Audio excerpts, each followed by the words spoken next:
Hello viewers, welcome back to my another video. আশা করছি সকলে ভালো আছেন, আমি কিন্তু অনেক ভালো আছি। আজকের ভিডিওটা কিন্তু একটু অন্যরকম ভিডিও, আশা করছি আপনাদের ভালো লাগবে। ভিডিওটা স্কিপ করবেন না, পুরোটা দেখবেন। আর যারা নতুন আছেন তারা কিন্তু পেজটাকে ফলো করতে ভুলবেন না। মালদা টু মুম্বাই আমি কেমন করে এলাম সেটাই আজকে আপনাদের সঙ্গে শেয়ার করবো। তো ভিডিওতে স্কিপ করবেন না, পুরোটা দেখবেন, আর সাথে থাকবেন। থাকো তাহলে, আমি বাড়ি গেলাম।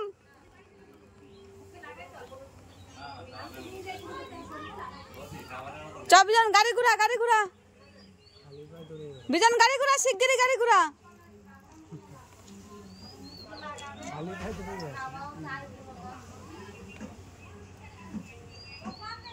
তাড়াতাড়ি গাড়িটা ঘুরা।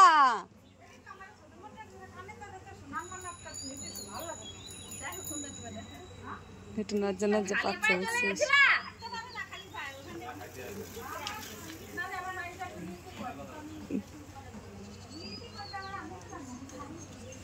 अभिजान गाड़ीটা ঘুরা তো, ঘুরা ঘুরা, ওঠ গাড়ি তো ওঠ। বুঝেন রে, তুমি তো আমার সঙ্গে কথাই বলছো না, না একটা ওরকম করছো কেন? চলে যাবো বাড়ি? হ্যাঁ চলে যাবে, থাক। অভিযান চাও, কথা বলো না। মুম্বাই যাওয়ার আগে বাড়িতে এসে ঘন্টুর সাথে আর পাকাবুড়ির সাথে একটুখানি দেখা করে নিয়েছিলাম। 4 তারিখ ভোরবেলা মালদা থেকে ছিল আমার ট্রেন, আর আমি 2 তারিখে চলে এসেছিলাম এই বাড়িতে সবার সঙ্গে দেখা করার জন্য।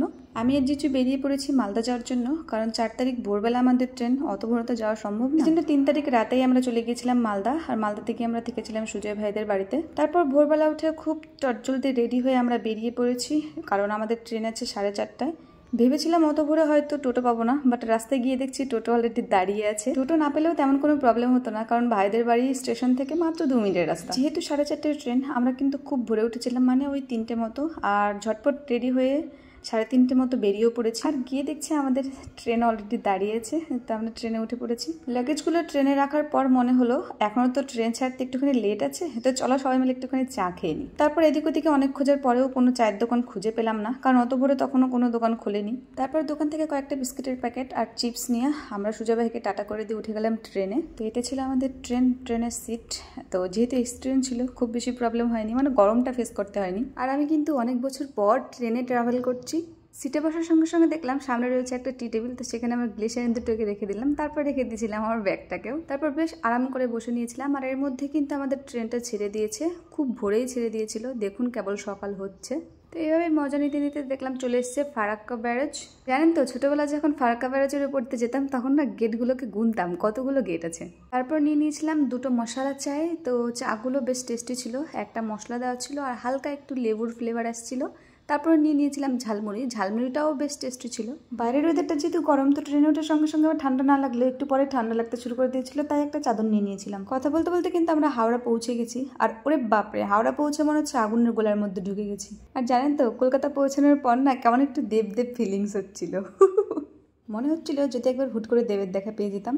অনেকদিন পর যেহেতু কলকাতায় আসলাম, ভেবেছিলাম একটুখানি গঙ্গার ঘাটে যাবো, বাট যা গরমে পুরো টায়ার্ড হয়ে গিয়েছিলাম। আর এক স্টেশন থেকে আরেক স্টেশনে দৌড়ি করে যাওয়াটাই গরমে সত্যি খুব বিরক্তিকর আর খুব কষ্টের। যাই হোক, অনেক কষ্টে আমরা শালিমার স্টেশনে পৌঁছে গেছি। আর গিয়ে দেখছি আমাদের ট্রেন অলরেডি দাঁড়িয়ে আছে, বাট যেহেতু এখনো 2 ঘন্টা লেট আছে ট্রেন ছাড়তে, ওই জন্য কিন্তু তখনও গেট খুলেনি। গেটটা একটুখানি পরেই খুলবে, ততক্ষণ বাইরে বসে একটুখানি হাওয়া খেয়ে নিই।